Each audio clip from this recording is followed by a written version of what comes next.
Ayun, magandang araw sa ating lahat mga kaibigan. Muli na naman nagbabalik ang iyong lingkod, Ronde TV mo. Tuloy tayo kagad sa ating topic mga kababayan. Ito na naman yung kampo ni TTG Leader Arnie Teves mga kababayan. At itong si Atty. Topacio ay gumagamit na naman ng pinagbabawal na teknik mga kababayan. Mayroon na namang delaying tactics na ginagawa itong kampo ni TTG Leader Arnie Teves mga kababayan. Suspendido nga yung arraignment mga kababayan o pagbabasa ng sakdal kay TTG Leader Arnie Teves mga kababayan dahil nga naghain ng motion itong kampo ni TTG Leader Arnie Teves mga kababayan sa Manila Regional Trial Court mga kababayan. Kaya hindi natuloy yung pagbasa ng sakdal kay Arnie Teves mga kababayan. Pero saan ba ito pupunta mga kababayan? Ay ito mahatulan din yang si Arnie Teves mga kababayan. Hindi na magtatagal. Ayon nga sa Philippine National Police ay hindi na sila natutulog nga para mahanap at maaresto ito mga patuloy pa rin na nagtatago sa ating batas mga kababayan. Yun ang ito na mga kababayan, huwag na nating patagalin. Sabay-sabay na natin itong panoorin. Suspendido ang arraignment kay dating Negros Oriental Congressman Arnolfo Teves Jr. at iba pang akusado sa pagpaslang kay dating Governor Roel Degamo at siyam na iba pa. Matapos ang naging pagdinig sa Manila Regional Trial Court Branch 51 ngayong araw, may mga inihain pang mosyon na kailangan pang iresolba ng korte. Napagbigyan naman ng korte ang hiling ng kampo ng umano'y co-mastermind na si Marvin Miranda na ibasura ang kaso sa korte. Ngunit mananatili ito sa kustodiya ng BJMP. Ipinag-utos ng Manila RTC na magsagawa ng preliminary investigation ng DOJ sa loob ng 60 araw. Sa November 29 ang susunod na pagdinig kung saan inaasang matutuloy na ang arraignment sa mga akusado. Samantala, ayon sa kampo ni dating Negros Oriental Congressman Arnolfo Teves Jr., wala silang alam kung kailan uuwi ang dating mambabatas sa bansa.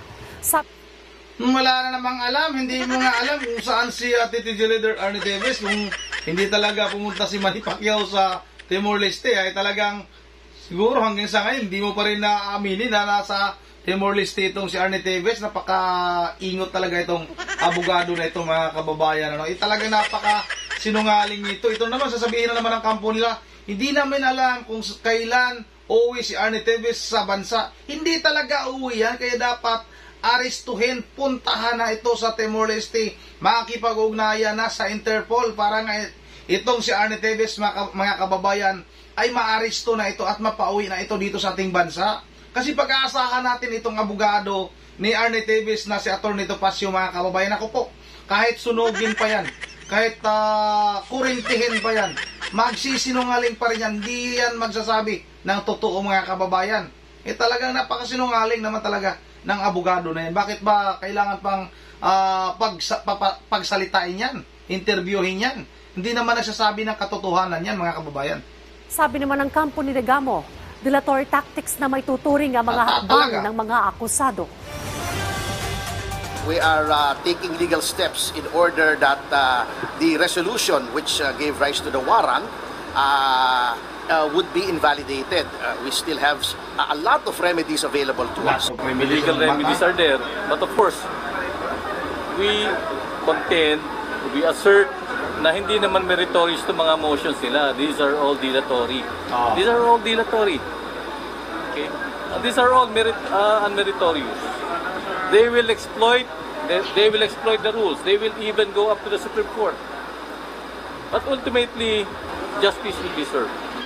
Yun ang mga kababayan, pinapapatagal lang nitong kampo ni Arnie Teves mga kababayan, yung pagbabasa nga ng sakdal laban kay Arnie Teves mga kababayan. Ito nga yung abogado na ito ay ano bang dapat gawin kay Atty. Topacio mga kababayan.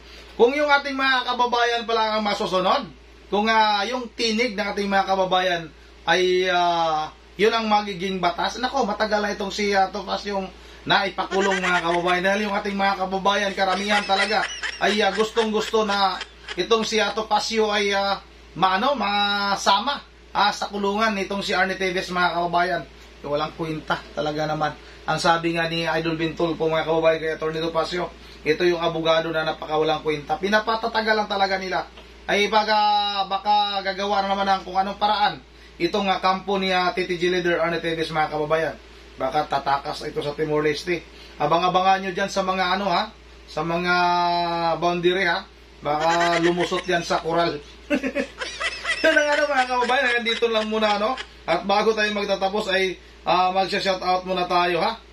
Shoutout tayo ay para maano naman tayo, hindi naman tayo masyadong ma-high blood. Yun ang ano, dito tayo sa may bandang baba.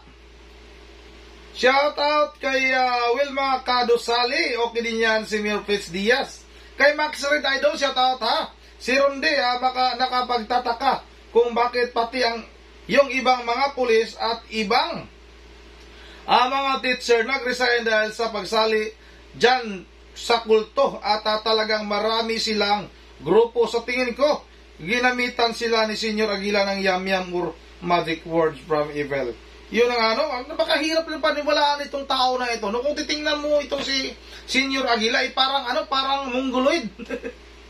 Pero mga kababayan ha, pinsya na, pero mga kababayan, napakaraming naloko. Mga teacher, mga nagtatrabaho sa doon sa municipal ng Socorro, ay talagang nag-resign sila mga kababayan para umakyat lang doon sa kapihan, doon sa sitio kapihan para makasama nga nila itong si Senior Aguila.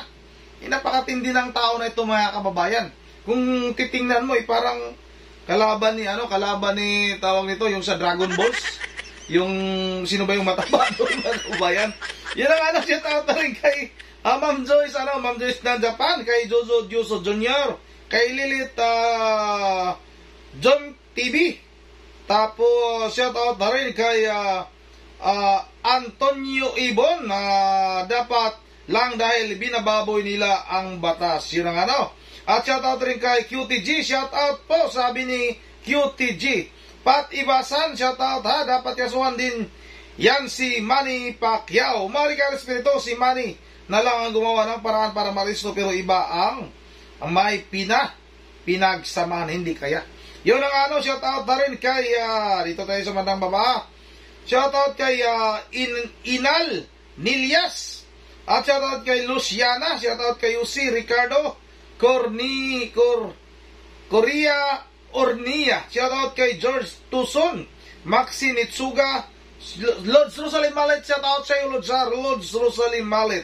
Siya rin Paglingayin, shoutout Maripiso Latan, kay Eddie Elson Rilon, kay Romanito Lubaton, Foley Tumanis, kay mga Kalabok 214, shoutout kay Joel Elliot, kay Marlene Libaton, kay Idisa Borvi, shoutout Rose Awer Inmag, kay Chelsea Lasarte, kay Eve Franklin, shoutout Ramon Rodelia, kay Antonio Lipnica, shoutout kay Viral TV, pahiya si TV rin kasi boss ka pinagdudahan. So nabasa ko na to, no?